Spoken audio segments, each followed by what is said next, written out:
अगर हमारे पास एक कंडक्टर है जिसमें करंट फ्लो कर रही है,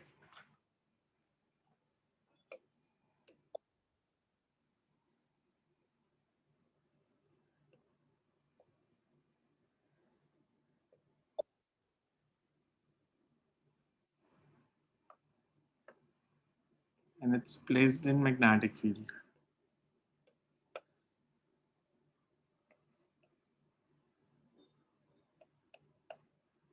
और ड्रिफ्ट वेलोसिटी भी इसी डायरेक्शन में,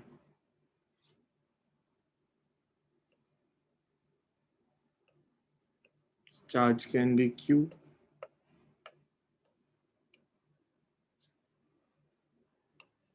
length L, cross sectional area A, magnetic field मैं ले लेता हूँ परपेंडिकुलर इनवर्स।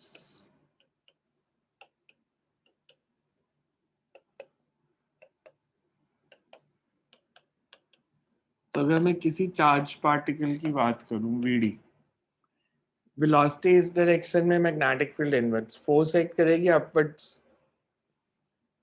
इस चार्ज पार्टिकल पे जो मैग्नेटिक फोर्स एक्ट करेगी that will be in upward direction, और उस मैग्नेटिक फोर्स का मैग्नीट्यूड क्या होगा?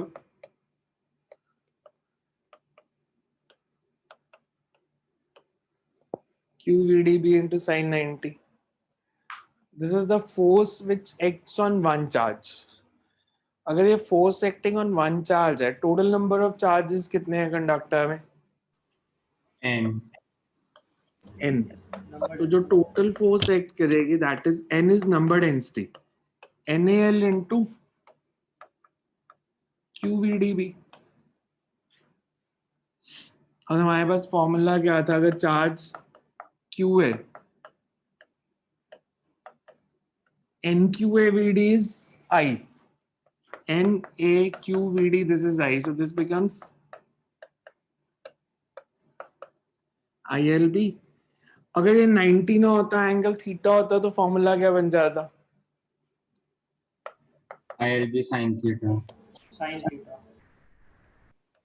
You can say this can be written as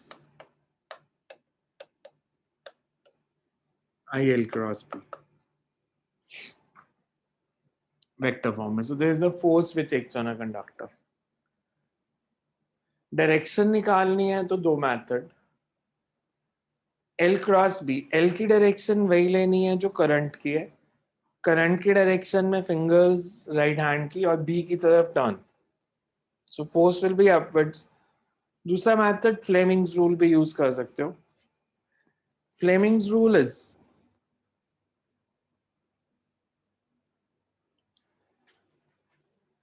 आप फिंगर्स को ऐसे रखोगे तीनों के mutually perpendicular, centre finger C for current, C for centre finger. ये फील्ड, ये फोर्स, तो हमें फील्ड दिया इनवर्ड्स, फील्ड इनवर्ड्स करंट इधर, तो ये फोर्स की डायरेक्शन। सो फ्लेमिंग्स रूल से भी कर सकते हो और राइट हैंड कर्ल रूल से भी निकाल सकते हो। राइट हैंड कर्ल रूल हम जनरली प्रेफर करते हैं because right hand curl rule is applicable for any angle between L and B।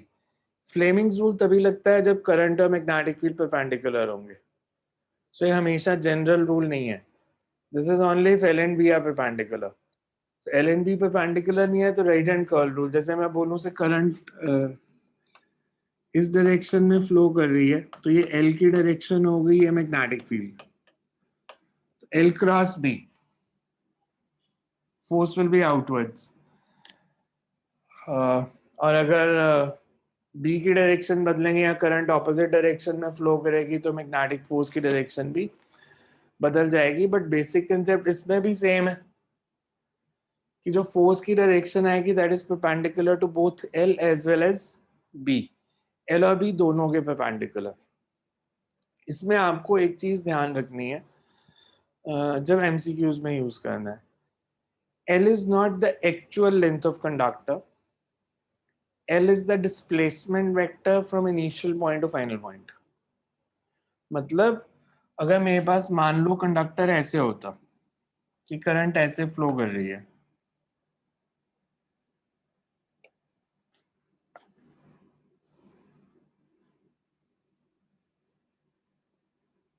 और आपको ए से बी तक कंडक्टर पे बताना है कितनी फोर्स लगेगी, तो आपको एल वेक्टर ये लेना कि ए से बी करंट फ्लो कर रही है तो L would be this. L total length नहीं लेनी, ये नहीं लेनी। तो अगर क्लोज लूप होता तो एल क्या लेते? 0. बिकॉज इनिशियल और फाइनल पॉइंट ज्वाइन हो जाते। कभी भी closed current carrying loop magnetic field में पड़ा है तो जो फोर्स एक्ट करेगी उस पे 0 होगी अगर मैग्नेटिक फील्ड यूनिफॉर्म है, नॉन यूनिफॉर्म में नहीं। Uniform magnetic field, close current carrying loop, force will always be 0। वो ट्रायंगुलर लूप हो सकता है, वो सर्कुलर लूप हो सकता है, वो किसी भी शेप का लूप हो सकता है, बट फोर्स हमेशा 0 ही आएगी। सो नॉर्मल हम यहाँ पे डेरिवेशन में एल जो है that is length of conductor, but in actual L is the position vector from initial point of conductor to the final point of conductor. तो अगर मैं ऐसे देता, से ये करंट कंडक्टर है और मैग्नेटिक फील्ड इस डायरेक्शन में है, तो फोर्स कितनी? एल और 0. बी में एंगल कितना हो गया? 0। 0 हो जाएगा. तो आपने एल वेक्टर ड्रॉ करके एल और बी में एंगल लेना है। इसको मैं प्रूफ करने के लिए भी दे सकता हूँ कि आप प्रूफ करो semi circular wire placed in perpendicular magnetic field net forces depends on initial and final point only. अगर मैग्नेटिक फील्ड ऐसे दिया होता तो फोर्स कितनी होनी चाहिए थी? मैग्नीट्यूड, लेंथ कितनी लेनी थी?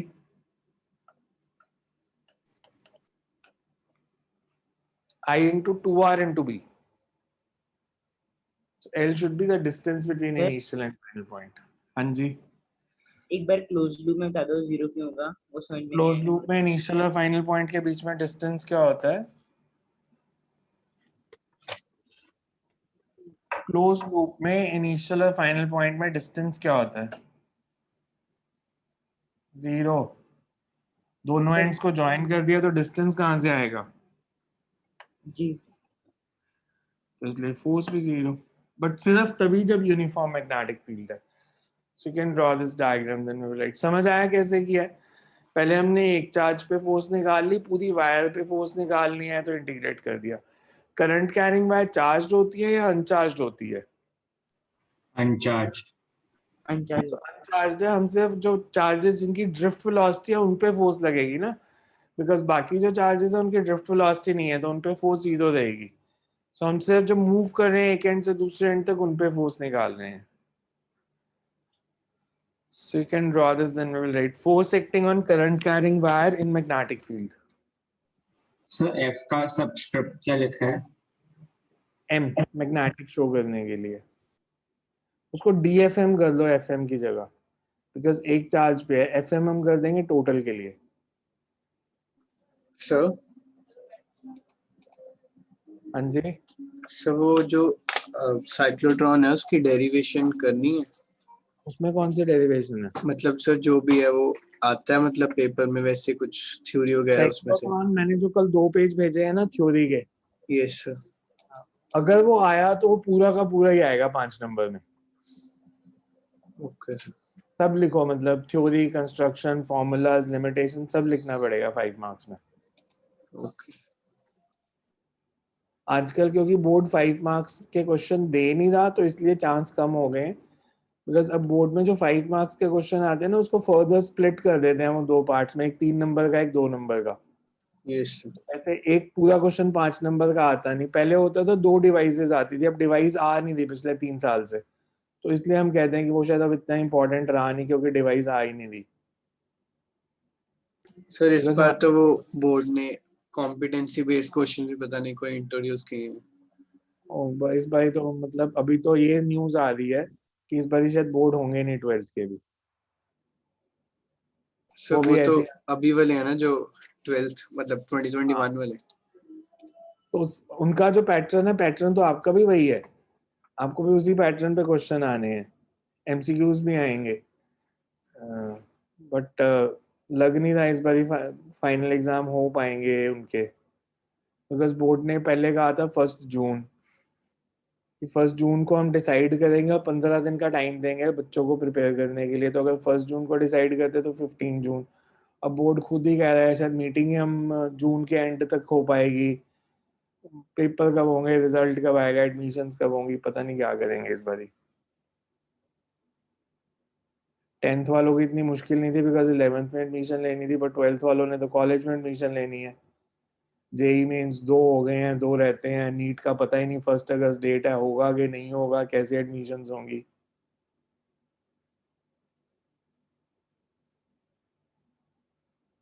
और कोर्ट पहले ही कह चुका है हम इंटरफेयर नहीं करेंगे जो भी बोर्ड डिसाइड करेगा।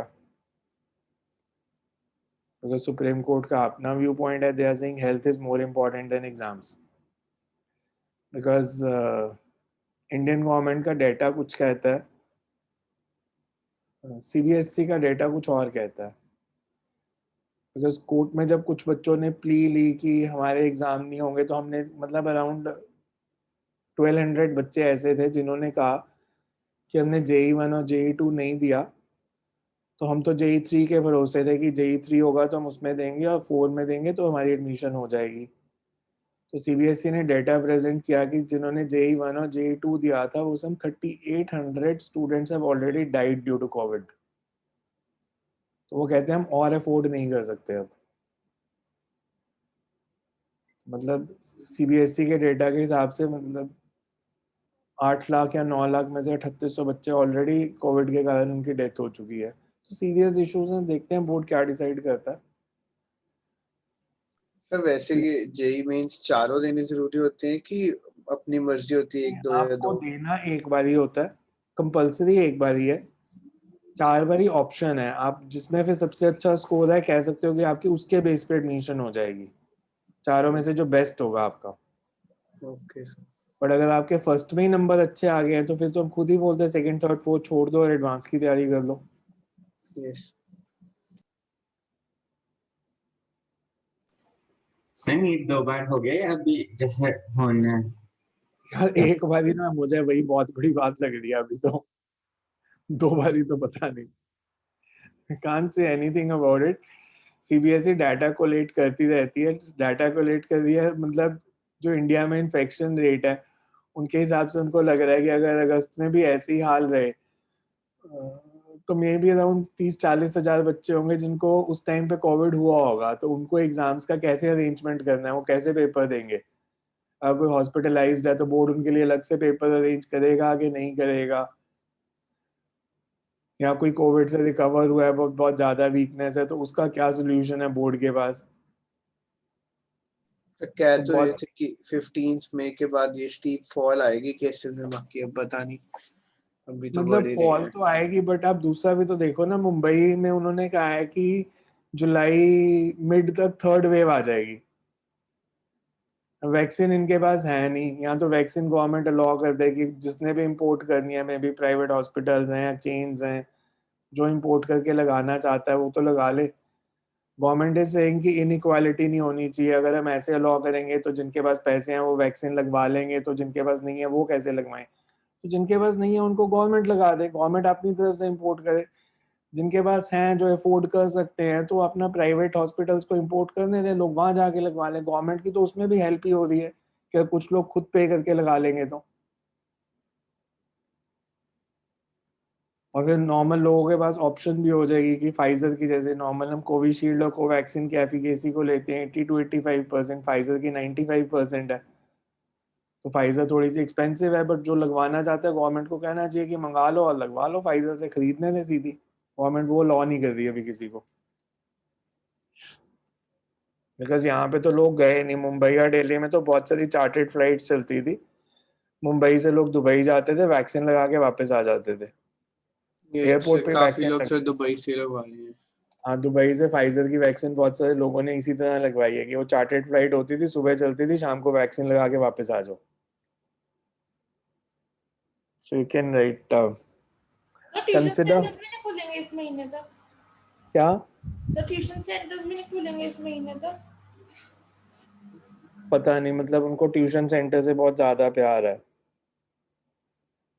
उनको लगता है सारा कोरोना वहीं से होता है।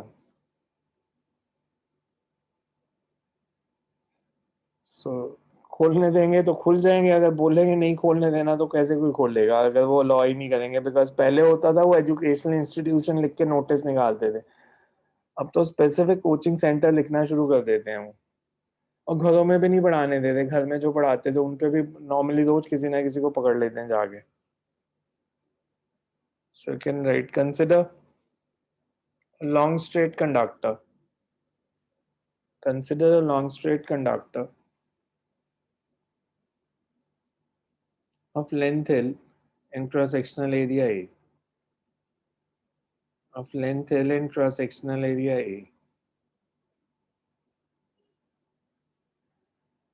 Of length L and cross-sectional area A.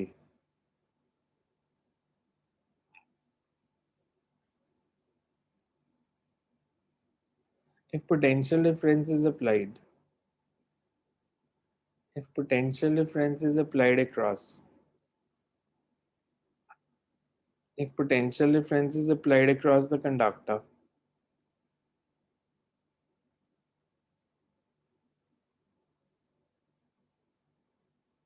Current flows through it and the charge carriers move with drift velocity Vd. And the charge carriers move with drift velocity Vd.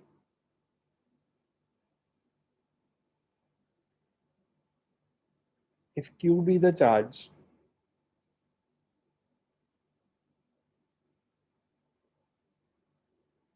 and magnetic field intensity is applied,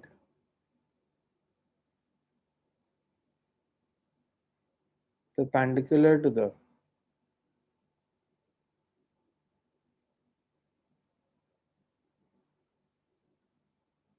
magnetic field intensity is applied perpendicular to the plane of conductor, then force acting on any charges, then force acting on any charges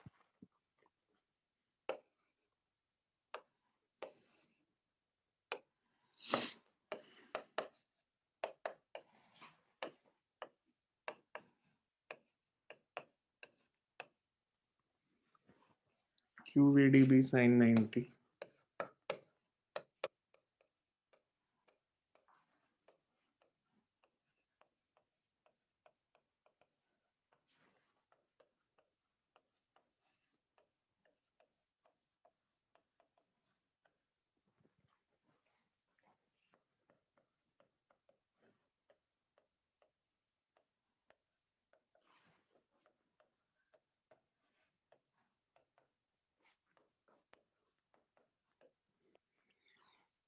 ये step ठीक है सबको? Total number of charges is NaL.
Fm is equals to IL cross B.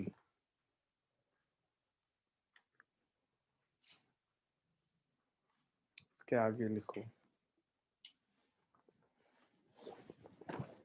यहाँ तक note कर लिया। FM के ऊपर भी वेक्टर साइन डालना है।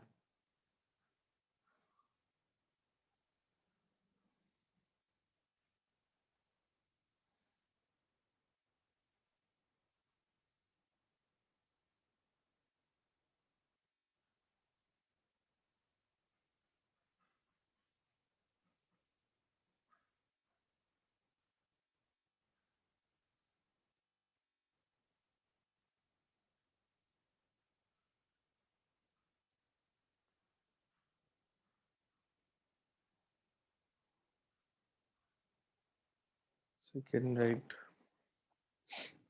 the direction of force is given by A part लिखो। Right hand curl rule. A part is right hand curl rule. That is, we place the fingers of right hand. We place the fingers of एक बार right repeat hand. कर दूं. Direction of force is given by. Right hand curl rule. That is, we place the fingers of right hand in the direction of current. Bracket में लिख लो L. L vector. We place the fingers of right hand in the direction of L or current and turn it in, and curl it in the direction of magnetic field intensity.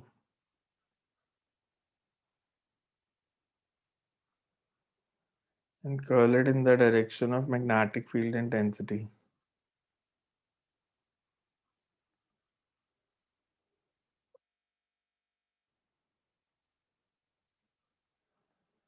Curl it in the direction of magnetic field intensity.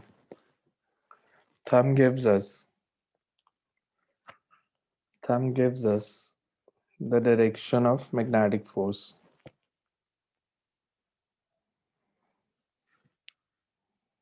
Second लिखो.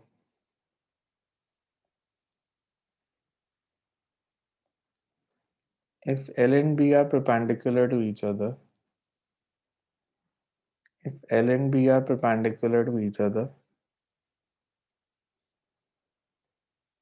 then we can use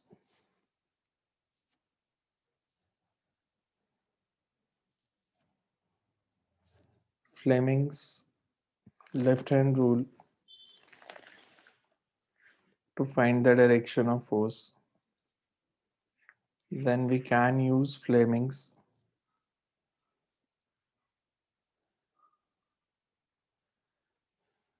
left hand rule to find the direction of force.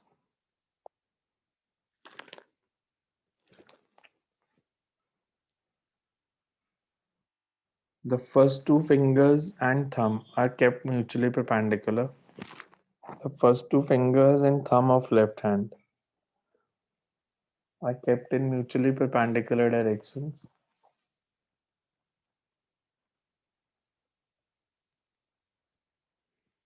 If first finger points in the direction of magnetic field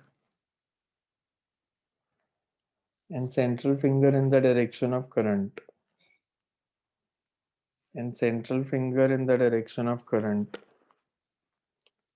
sir repeat then करना है.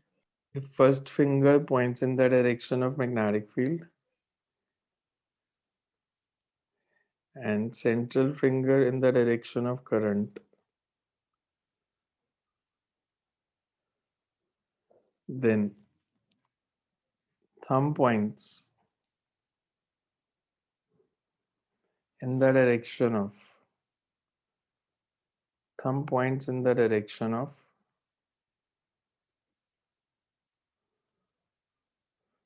magnetic force.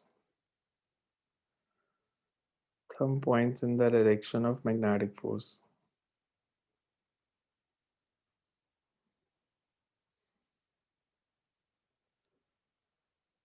Thumb points in the direction of magnetic force.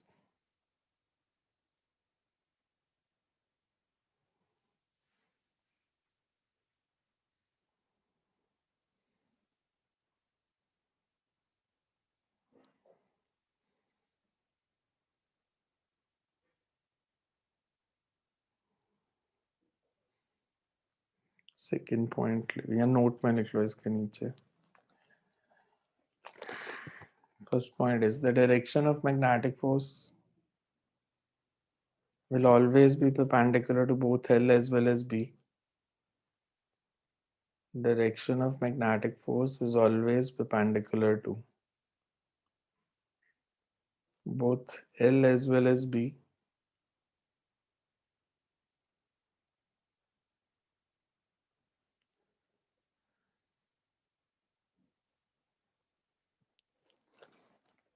And second point.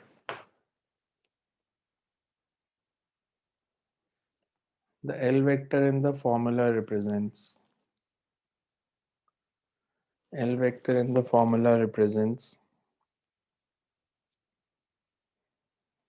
displacement vector from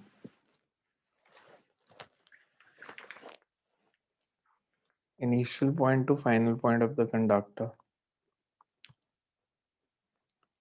Initial point to final point of the conductor. Therefore, if a closed loop is placed in uniform magnetic field, closed loop is placed in uniform magnetic field,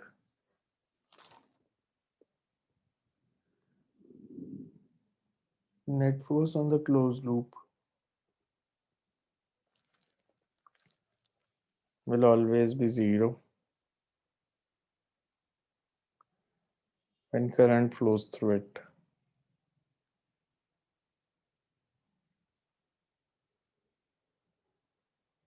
Net force on the current loop is zero when current flows through it.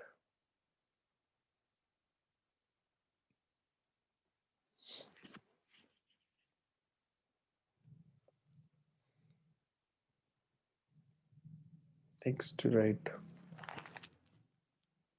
Numerical equation.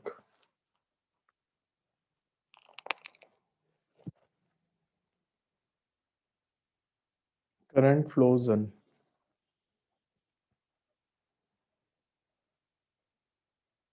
semicircular loop as shown in figure, and magnetic field B is applied perpendicular to the plane of loop.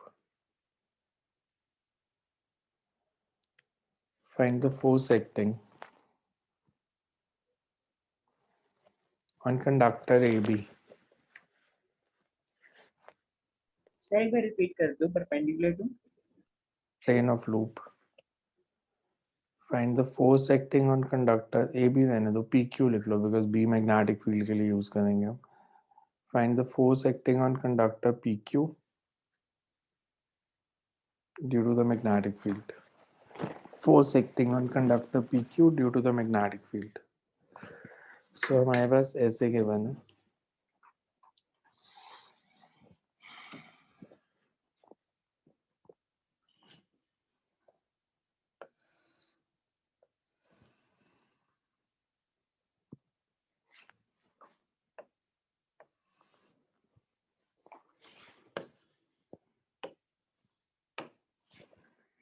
सिर्फ इस part पे force बतानी है कितनी है.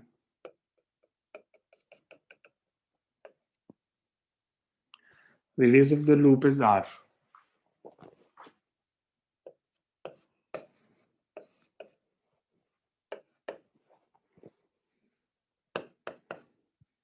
कैसे निकालेंगे?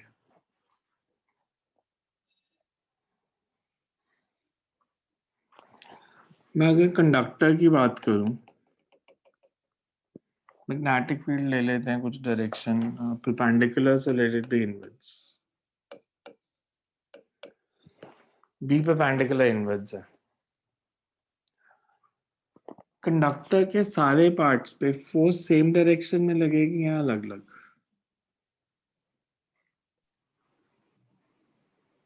जैसे मैंने यहाँ पे स्मॉल लेंथ ली डीएल,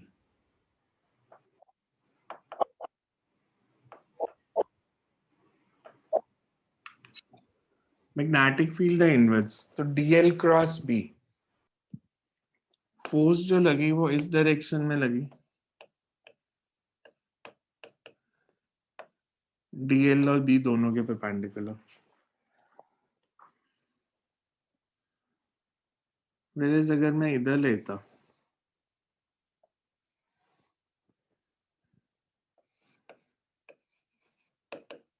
तो फोर्स लगती है इधर DF,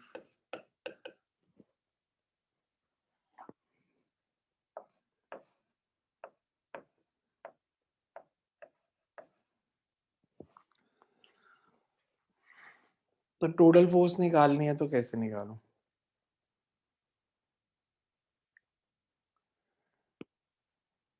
sir df cos theta वाली सर टर्म ऐड होंगी, Yes, so df sin theta cancel हो df जाएगा। sin theta cancel होगी, that was integrating of df cos.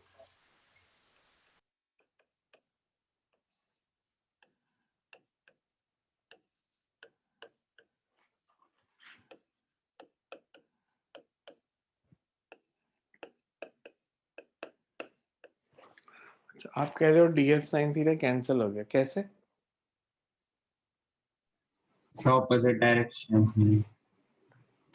मैंने आप पे फोर्स लगाई DF sine theta towards right, दूसरा आंसर यही बोला स्मर्थ, स्मर्थ पे फोर्स लगाई DF sine theta towards left, ये दोनों फोर्सेस कैंसिल हो जाएंगी?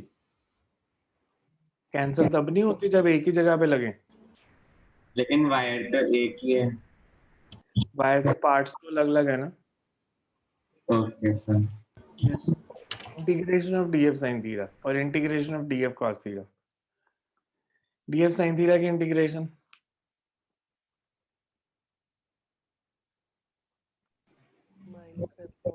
माइनस शेफ cos theta। लिमिट्स क्या लें, लिमिट्स क्या लें? 2 to pi by 2. इस minus end के pi लिए by 2 से plus pi by 2. Minus pi by 2 to plus pi by 2, तो cos पाई बाय 2 तो जीरो होता है, तो ये जीरो आ जाएगा, पर ऐसे लिखेंगे नहीं हम कि DF sine theta cancel out, सब शो करोगे मैथमेटिकली। और cos की integration minus sin theta. Minus sine, तो लिमिट्स पुट कर देंगे minus pi by 2 to plus pi by 2 और सॉल्व कर देंगे। समझ में आया कैसे करना है? जी सर। हो जाएगा कि मैं करूं सॉल्व? हो जाएगा सर। हम इसमें डायरेक्टली डिस्प्लेसमेंट वेक्टर नहीं बना सकते थे? Yes sir, 2r लेके. क्या वो तो मैंने आपको ट्रिक बताई है एमसीक्यू के लिए, मतलब वो फॉर्मूला नहीं है कोई, वो ट्रिक है एक, एमसीक्यू में लग जाएगी, ऐसे नहीं लगानी, पेपर में ये आया तो आप सीधा लगा दोगे 2r इंटू आई बी, वो गलत कर देगा टीचर की, ये क्या कर दिया, प्रूफ करना पड़ेगा वो 2r इंटू आई बी आएगा। एमसीक्यूज में लगा सकते हो जहां मेथड नहीं दिखाना, स्कूल में आएगा फिर तो प्रूफ करके दिखाओगे ना कि ये 2r इंटू आई बी आएगा।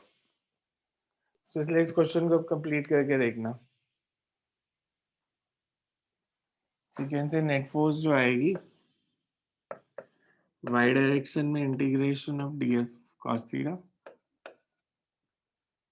Limits minus pi by 2 to plus pi by 2,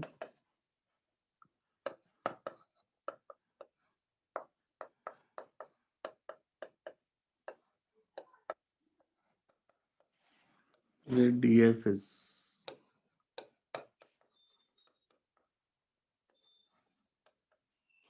dl can be written as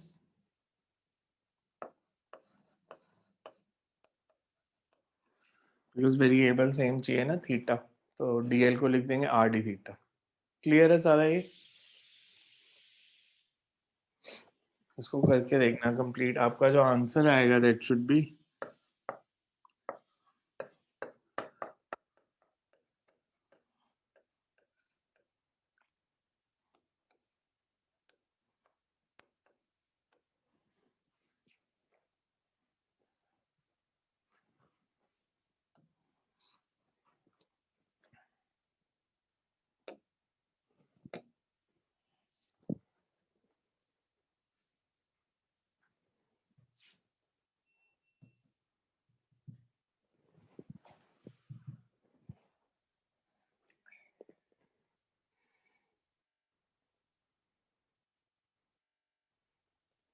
ये HC का क्वेश्चन है, बुक खोल सकते हो अगर आपने स्टेटमेंट पढ़नी है तो। HC का question number 22।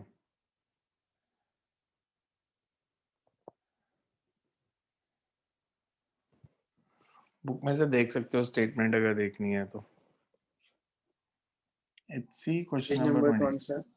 Question number 22, page number 231 230 वही होगा वही। Two metal strips each of length L are clamped parallel to each other on a horizontal floor with separation B between them.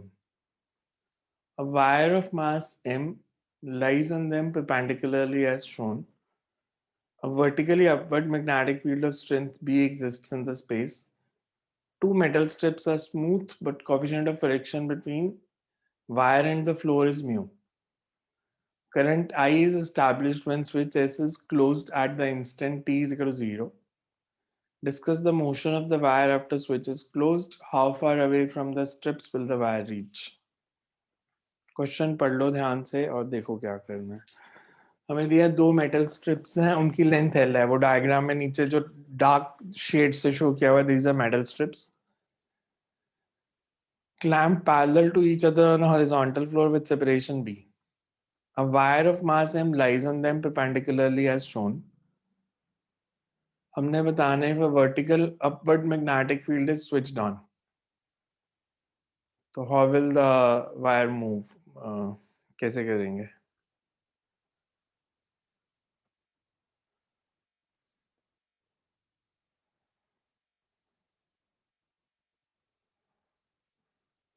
सबसे पहले मेरे को ये बताओ, जब मैं स्विच S को क्लोज करूंगा तो वायर में करंट की डायरेक्शन क्या होगी?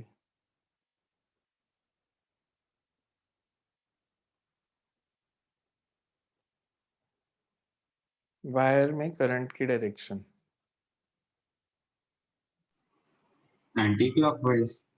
Anti-clockwise. वायर में मतलब upward to downward, downward to upward. Upward to downward.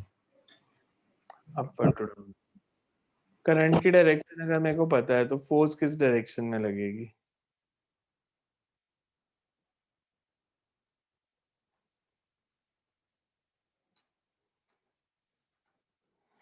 आपने कहा देखो, अगर मैंने स्विच को क्लोज किया,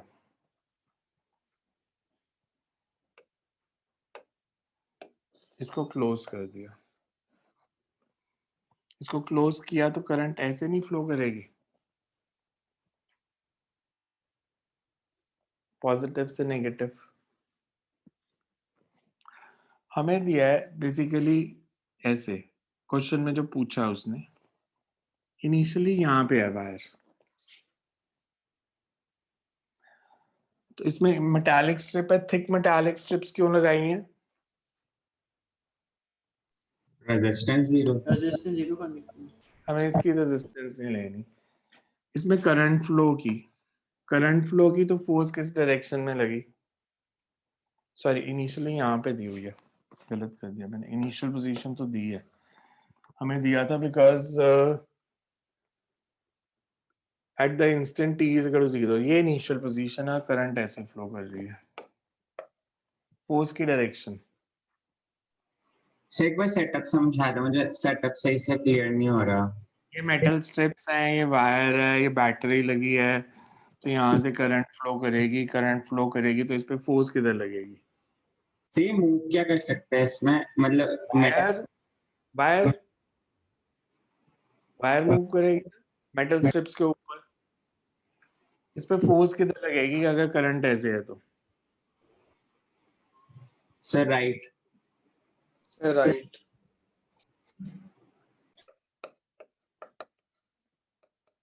फिर हमें कहा ये सारा रीजन फ्रिक्शनलेस है, ये फ्लोर पे मेटल के स्ट्रिप्स पड़ी हैं तो यहां तक तो ये फ्रिक्शनलेस है। इसके बाद ये चलेगी, मैग्नेटिक फील्ड सिर्फ इस रीजन में है, हमने बताना है कितना डिस्टेंस ट्रैवल करके वायर रुक जाएगी, बिकॉज इसके आगे फ्रिक्शन है। फिर क्वेश्चन में हमें बहुत क्लियरली कुछ चीजें मेंशन थी।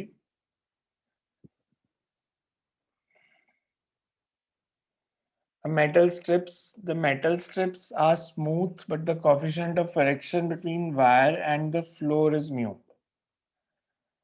मेटल स्ट्रिप्स पे जब तक है तब तक कोई फ्रिक्शन नहीं है, पर जैसे ही वो मेटल स्ट्रिप से नीचे उतरेगी तो फ्रिक्शन एक्ट करेगी. और मैग्नेटिक फील्ड सिर्फ इस रीजन में है जितने में मेटालिक स्ट्रिप्स हैं. ना तो इधर मैग्नेटिक फील्ड है ना इस पॉइंट के आगे मैग्नेटिक फील्ड है. कैसे करें इसको? सर 2 मिनट दे दो. आप सिंपल सी पहले बात बताओ, जब मैग्नेटिक फोर्स लगेगी जो इस पॉइंट से यहाँ तक आएगी तो इसकी काइनेटिक एनर्जी बढ़ेगी, यस. यस है ना? एफएम इस डायरेक्शन में, डिस्प्लेसमेंट भी इसी डायरेक्शन में है. इस पॉइंट से यहाँ तक डिस्प्लेसमेंट कितनी? एल. मान लेते हैं ये यहाँ तक आते आते रुक गई. जब ये आगे स्ट्रिप नीचे आ गई ग्राउंड पे तो इस पे फ्रिक्शनल फोर्स कितनी लगेगी और किस डायरेक्शन में? जा तो आगे रही है. इस स्ट्रिप पे frictional force mu mg backwards. Mu MG backward. mg back. Clear सबको?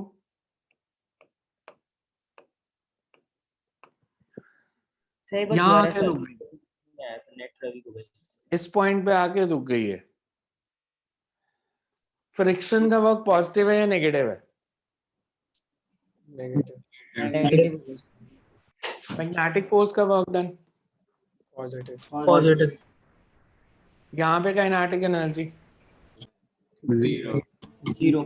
इधर kinetic energy, 0. 0. Work energy theorem. Net work done भी 0 ही होना चाहिए बिकॉज काइनेटिक एनर्जी तो चेंज की ही नहीं. जी. मैग्नेटिक फोर्स का वर्क डन कितना है? F M into L. Yes. ठीक है नहीं? F M into L should be equals to mu M G X. Yes. X की वैल्यू आ गई. F M into L divided by mu M G. यही फंडा है बस. शुरू में भी रुकी हुई है, बाद में भी रुकी हुई है. तो जितना पॉजिटिव वर्क मैग्नेटिक फोर्स करेगी उतना ही नेगेटिव वर्क फ्रिक्शन करेगी, तो ये रुक जाएगी. बिकॉज इनिशियल और फाइनल पॉइंट पे दोनों जगह पे इनिशियल वेलोसिटी भी 0 है और फाइनल वेलोसिटी भी 0 है. तो काइनेटिक एनर्जी तो चेंज कर नहीं रही. इसका मतलब नेट वर्क डन से इस पॉइंट से लेके P से लेके Q तक इट शुड बी 0. क्लियर फंडा? Yes. लिखो सर इसका एक बार आंसर. ये एमजी वाला बता, थोड़ा सा ये समझ में नहीं आया था. फ्रिक्शनल फोर्स की डायरेक्शन क्या होती है? Opposite to the relative velocity. किधर जा रही है वायर? Right side. तो फ्रिक्शन लेफ्ट साइड. और फॉर्मूला आपको पता ही है फ्रिक्शन का, mu M G. Second right as shown in figure. Sir इसमें फ्रिक्शन ये वायर और फ्लोर के बीच में है, वो समझ में नहीं आया. फिर वो तो हर स्टार्टिंग में तो बीच में है ना. स्टार्टिंग में तो वो फ्लोर पे मूव ही नहीं कर रही. क्वेश्चन जी, पढ़ो ना ध्यान से. पहले तो वो स्ट्रिप्स पे है तो फ्रिक्शन तो सिर्फ एक्स डिस्टेंस में है जब वो फ्लोर पे मूव करेगी. जी सर. और एक बार जब वो वायर से नीचे उतर गई तो करंट फ्लो तो करेगी नहीं, तो मैग्नेटिक फोर्स तो 0 हो गई क्योंकि सर वो मैग्नेटिक के बाहर आ गया. फील्ड के बाहर ओपन सर्किट हो गया ना. फील्ड से बाहर नहीं भी आती, अगर आगे भी फील्ड होता तो करंट ही नहीं फ्लो करनी वायर में. उसके बाद जब वो प्लेट से मेटल प्लेट से नीचे उतर गई, हमने डायग्राम में ध्यान से देखो, कनेक्शन तो थ्रू मेटल प्लेट बनाया ना. जी सर. तो जब वो मेटल प्लेट से नीचे उतर जाएगी उसमें कोई करंट फ्लो नहीं करनी. अगर आगे फील्ड होता भी तो भी उस पर मैग्नेटिक फोर्स नहीं लगनी थी बिकॉज उसमें करंट ही फ्लो नहीं करेगी. as shown in figure. As shown in figure, when the wire is at point P,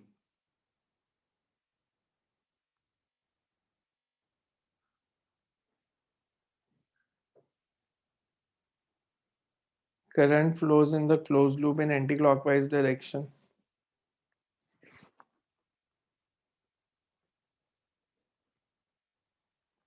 Current flows in the closed loop in anti-clockwise direction, and magnetic force acts on the wire towards right. Magnetic force acts on the wire towards right.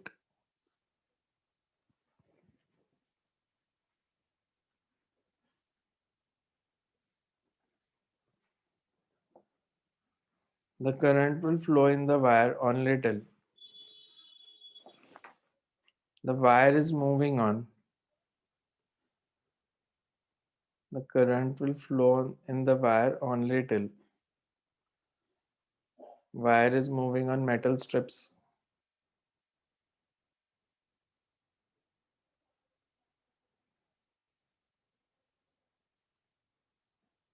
So till The wire is moving on metal strips.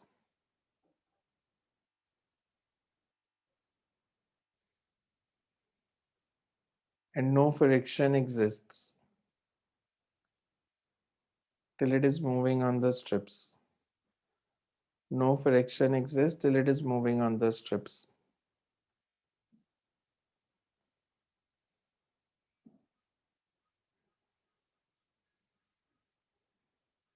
The magnetic force will do positive work. Magnetic force will do positive work and increase kinetic energy of the wire.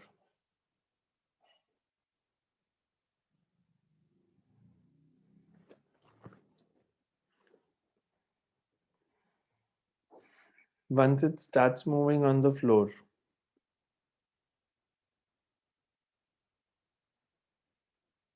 no magnetic force acts, but friction opposes. No magnetic force acts, but friction opposes.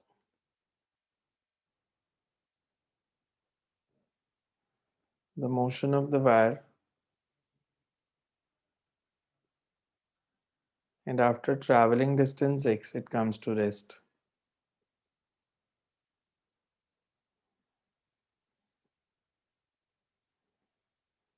Therefore, from P to Q, change in kinetic energy is zero. Change in kinetic energy is zero.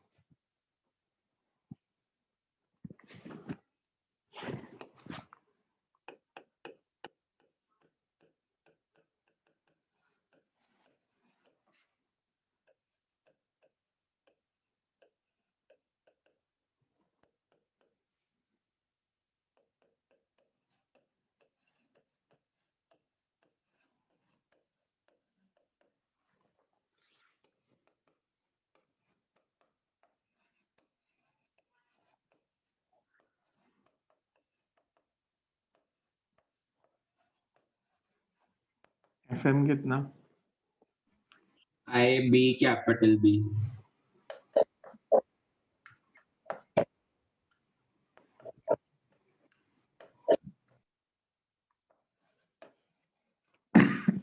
So this would be answer. Check करना book में जो है इतना ही answer. Yes sir, यही दिया है.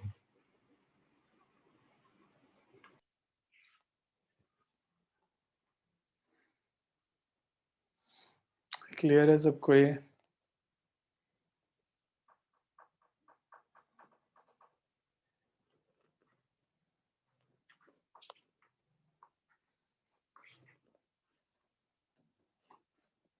Sir 1 minute sir back कर दो.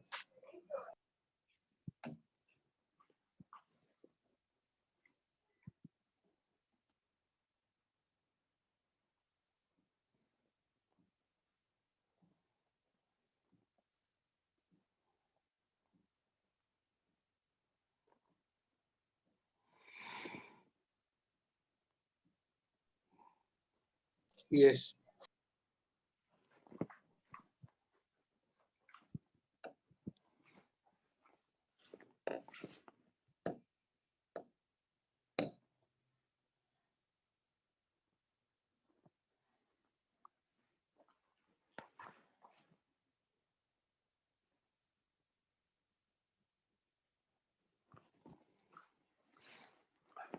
हमें दिया conducting bar of length L is placed on a frictionless inclined plane which is tilted at an angle theta from horizontal as shown. A uniform magnetic field is applied to the vertical direction. To prevent the bar from sliding down, a voltage source is connected to the ends of the bar with current flowing through it. Determine the magnitude and direction of current such that bar will remain stationary. ये length L दी है conductor की. This length is given as L. और हमारे को ये concept दिया है. To prevent the bar from sliding down. मतलब इस पे नेट फोर्स 0 करनी है.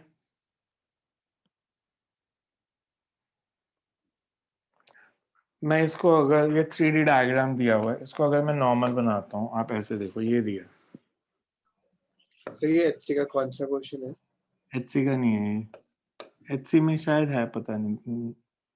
ऐसा क्वेश्चन एक है एचसी में भी, शायद 28 29 नंबर होएगा, बट ये अलग है, बुक का नहीं है ये. मेरे पास ऐसे एक कंडक्टर है जिसका मास m है. ऐसे इंक्लाइन प्लेन के ऊपर ऐसे एक सिलेंड्रिकल कंडक्टर मान लो पड़ा है. तो इस पे अगर मैं फोर्सेस मार्क करता, mg इधर, this would be MG side.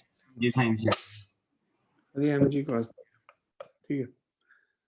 हमें मैग्नेटिक फील्ड दिया है परपेंडिकुलर टू द प्लेन. मतलब जैसे ये बुक है, इसके ऊपर ऐसे कंडक्टर प्लेस्ड है और मैग्नेटिक फील्ड ऐसे अपवर्ड डायरेक्शन में है. तो इस पे जो मैग्नेटिक फोर्स लगेगी वो इस कंडक्टर के भी परपेंडिकुलर और मैग्नेटिक फील्ड के भी परपेंडिकुलर. मैग्नेटिक फील्ड इस डायरेक्शन में है बी, वर्टिकली अपवर्ड्स, और करंट जो है ऐसे फ्लो करी है. मान लो या इनवर्ड्स या आउटवर्ड्स, दो डायरेक्शंस हो सकती है, या तो इनवर्ड्स हो सकती है या करंट आउटवर्ड्स हो सकती है. मेरे को लॉजिकली सोच के बताओ कि अगर ये ऐसे करंट है और ऐसे मैग्नेटिक फील्ड है, फोर्स दोनों के परपेंडिकुलर, मतलब मैग्नेटिक फील्ड की दो डायरेक्शंस हो सकती हैं, या तो इधर या इधर, बी और एल दोनों के परपेंडिकुलर. तो इन दोनों में से कौन सी डायरेक्शन होनी चाहिए ताकि ये रेस्ट पे रहे, राइट साइड वाली या लेफ्ट साइड वाली? Left side. मतलब ये डायरेक्शन नहीं होनी चाहिए, तो मैग्नेटिक फोर्स इधर लगनी चाहिए. तो करंट किस डायरेक्शन में फ्लो करे ताकि मैग्नेटिक फोर्स इधर आए? अगर करंट इनवर्ट्स होती तो एल क्रॉस भी इधर आता, बट करंट अगर आउटवर्ड्स होगी, करंट अगर आउटवर्ड्स फ्लो करेगी ऐसे, तो एल क्रॉस बी की डायरेक्शन क्या आ जाएगी? इस तरफ. यस. तो करंट इसमें आउटवर्ड्स फ्लो कर रही है, उसको मैं डॉट से रिप्रेजेंट कर देता हूँ. तो ये एफ एम. इसके भी दो कंपोनेंट्स,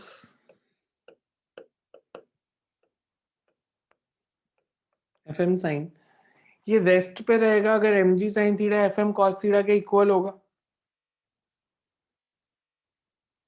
बिकॉज इसने नीचे ही स्लाइड करना है ना. एफ एम कॉस थीटा होता तो ये ऊपर चला जाता, एम जी साइन थीटा ज्यादा होता तो ये नीचे चला जाता. For equilibrium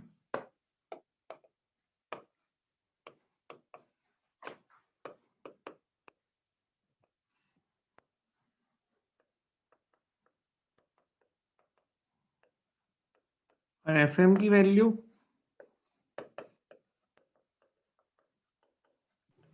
ILB. हमने बताना है करंट कितनी फ्लो करेगी, M G upon L B into tan theta.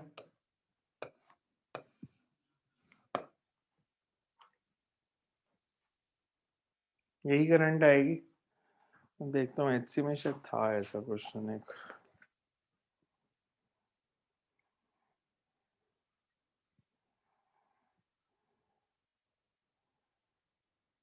नहीं नहीं है,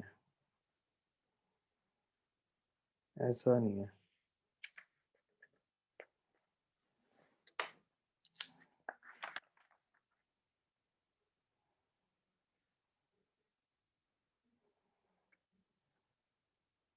एनीवेज, ये समझ में आया कैसे किया?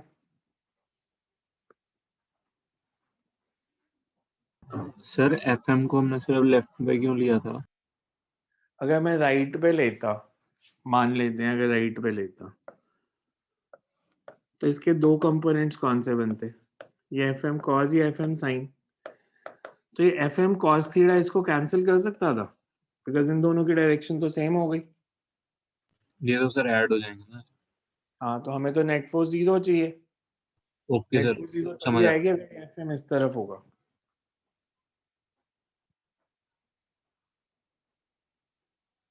क्लियर है सबको ये? Yes. मैंने 46 से 50 क्वेश्चन भी दिए थे, किए हैं या नहीं किए किसी ने?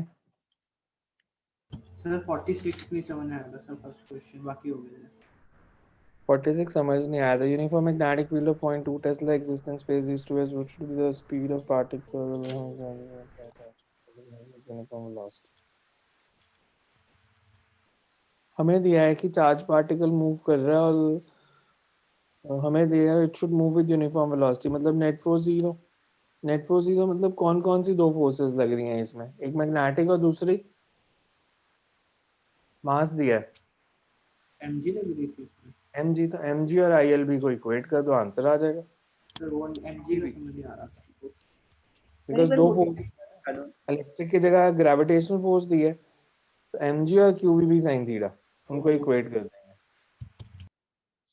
सर 47 बता देना, इसमें स्टेट कैसे होगी मशीन।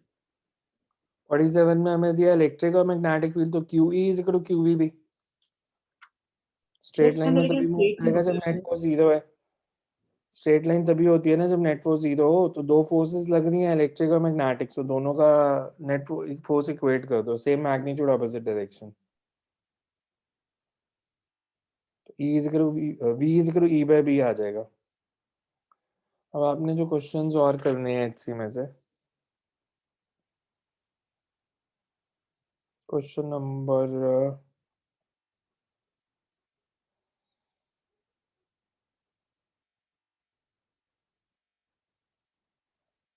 7 टू